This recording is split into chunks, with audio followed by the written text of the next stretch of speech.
Estudios sobre la primera epístola a los Corintios. Parte 2. Los creyentes llamados a la comunión. Así como, según el verso 2, los creyentes fuimos llamados a ser santos, en el verso 9 podemos leer que también fuimos llamados a la comunión con su Hijo Jesucristo, nuestro Señor. El vocablo comunión, del griego koinonia, encierra el significado de participación en común, que en su acepción más sencilla equivale simplemente a compartir. Obviamente que tener comunión implica mantener relación con otra persona. No se puede compartir algo en solitario. Por lo tanto, el llamado a la comunión con el Señor Jesucristo significa que los creyentes hemos sido convocados a gozar de su amistad, participando de la totalidad de los bienes espirituales que Él nos concede por su gracia, como así también de las responsabilidades que nos delega. Para que la participación, comunión, de tu fe sea eficaz en el conocimiento de todo el bien que está en vosotros por Cristo Jesús. Filemón.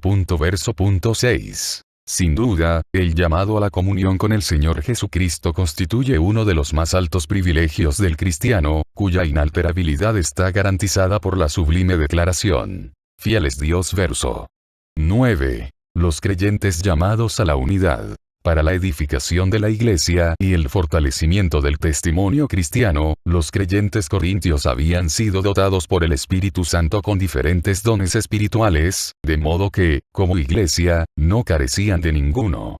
Esto significaba una gran bendición. Sin embargo, los dones espirituales no son necesariamente evidencia de que los creyentes que los poseen son espirituales. Esta realidad se vio confirmada con la situación de los corintios. En todas las cosas habían sido enriquecidos en Cristo, en toda palabra y en toda ciencia, versos 5, y nada les faltó en ningún don. Pero prevaleció en ellos su naturaleza carnal, y alentaron la formación de grupos rivales en función de sus preferencias por distintos líderes. Incluso algunos engreídos llegaron al extremo de atribuirse exclusividad como seguidores de Cristo. Todo esto dio origen a celos, contiendas y disensiones, capítulo 3, motivo por el cual Pablo tuvo que escribirles: os ruego, pues, hermanos, por el nombre de nuestro Señor Jesucristo, que habléis todos una misma cosa, y que no haya entre vosotros divisiones, sino que estéis perfectamente unidos en una misma mente y en un mismo parecer. Verso 10. Evidentemente, tenemos que considerar esta enseñanza en forma integral. El texto expresa claramente que todos debemos estar perfectamente unidos. Pero notemos que se trata exclusivamente de la unidad entre creyentes, auténticos hijos de Dios, y con fines dignos. Las instrucciones divinas no demandan lograr la unidad con cualquiera y a cualquier precio, pues la unidad por sí sola no tiene mérito alguno. En la Biblia leemos que quienes se rebelan contra Dios también pueden alcanzar la unidad en ocasiones, aunque en tal caso para hacer el mal. Se reunieron los reyes de la tierra, y los príncipes se juntaron en uno contra el Señor y contra su Cristo. Porque verdaderamente se unieron en esta ciudad contra tu santo Hijo Jesús, a quien ungiste. Hechos 4, 26, 27. Por ello, el apóstol, para reafirmar la necesidad de que los creyentes se mantuvieran unidos en una misma mente y en un mismo parecer, primeramente invoca el nombre y el señorío de Cristo como único fundamento de genuina unidad espiritual. La verdadera unidad solo puede manifestarse plenamente cuando los creyentes dejan de vivir para sí, y deciden hacerlo para aquel que murió y resucitó por ellos. Segunda Corintios 5, 15. Yo en ellos, y tú en mí, para que sean perfectos en unidad. Juan 17, 23. Por consiguiente, el principio de la perfecta unidad es Cristo habitando en nuestros corazones. Efesios 3, 17. Llevando cautivo todo pensamiento a la obediencia a Cristo. Segunda Corintios 10, 5. Notemos, de paso, que no se trata de la unidad de la mayoría de los creyentes de la iglesia, sino de todos. Cuando la mayoría, por el medio que sea, impone sus criterios a la minoría, o viceversa, invariablemente se promueven divisiones, manifiestas o encubiertas, pero cuando el Señor a través del Espíritu Santo establece sus criterios, y estos son fielmente obedecidos, los resultados serán como los de la reunión de la iglesia en Jerusalén, narrada en Hechos 15. Aunque allí tuvo lugar una larga discusión, Hechos 15, 7, todos se sometieron a la decisión del Espíritu Santo, de modo que pudieron escribir: porque ha parecido bien al Espíritu Santo, y a nosotros. Hechos 15, 28, así expresaron la verdadera unidad, siendo solícitos en guardar la unidad del Espíritu en el vínculo de la paz. Efesios 4, 3. Los creyentes llamados a predicar el Evangelio. Porque la palabra de la cruz es locura a los que se pierden. Pero a los que se salvan, esto es, a nosotros, es poder de Dios. Aunque los creyentes hemos sido llamados a guardar la unidad espiritual, ello no implica que esa unidad se extienda fuera de la familia de Dios. De acuerdo con el pasaje que estamos considerando, la humanidad está irremediablemente dividida en dos grandes grupos: los que se pierden y los que se salvan.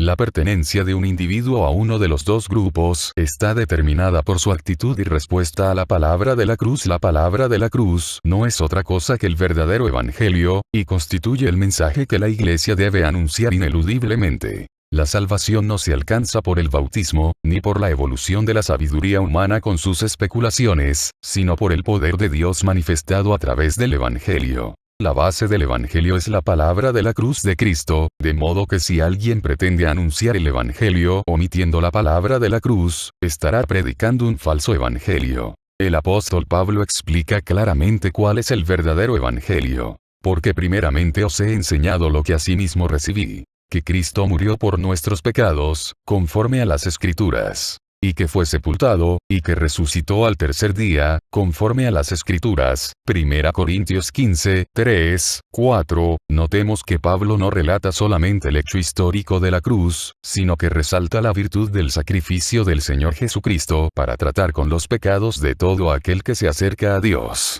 La naturaleza caída del hombre sin Cristo lo impulsa a pecar, y sus pecados lo mantienen alejado de Dios y sometido a condenación, mas Dios muestra su amor para con nosotros, en que siendo aún pecadores, Cristo murió por nosotros. Romanos 5, 8. Así que arrepentíos y convertíos, para que sean borrados vuestros pecados, para que vengan de la presencia del Señor, tiempos de refrigerio. Hechos 3, 19. El Evangelio no es una oferta barata para solucionar meros problemas de salud, económicos o de cualquier otra índole. La palabra de la cruz trasciende las preocupaciones temporales y coloca al hombre frente a la realidad de la eternidad. Los que se salvan somos todos los que creemos al Evangelio, habiéndonos arrepentido y convertido al Señor.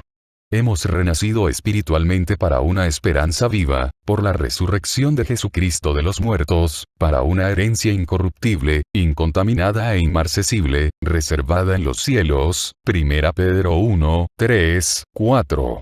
Los que se pierden son los que rechazan la gracia de Dios, y por lo tanto se encuentran sujetos a condenación. Por su incredulidad y falta de arrepentimiento, serán juzgados y arrojados al lago de fuego, donde serán atormentados eternamente a causa de haber despreciado al Salvador y afrentado al Espíritu de gracia. Porque los judíos piden señales y los griegos buscan sabiduría, pero nosotros predicamos a Cristo crucificado, para los judíos ciertamente tropezadero, y para los gentiles locura, mas para los llamados, así judíos como griegos, Cristo poder de Dios, y sabiduría de Dios. 1 Corintios 1, 22, 24. Los creyentes somos llamados a predicar a Cristo crucificado, sin alterar la fidelidad y pureza de las buenas nuevas. Quienes, en razón de su incredulidad, no aprecien la sabiduría de Dios para su salvación en la palabra de la cruz, tildarán el mensaje de locura.